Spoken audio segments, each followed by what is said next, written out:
wano musawe wa Nkulukuku tiimu ya Bulemeezi ewangudde ekikopo ky'amasaza amaka 2023 bali mu kujaganya.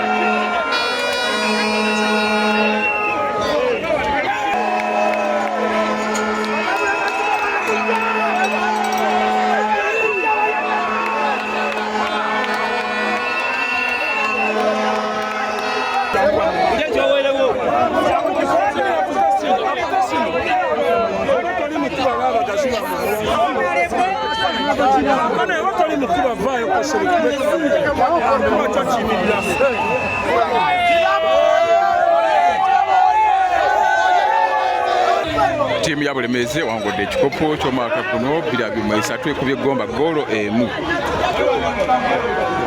Bali mu kujaganya bamaze okufuna emidaali n'alinnya Rubuga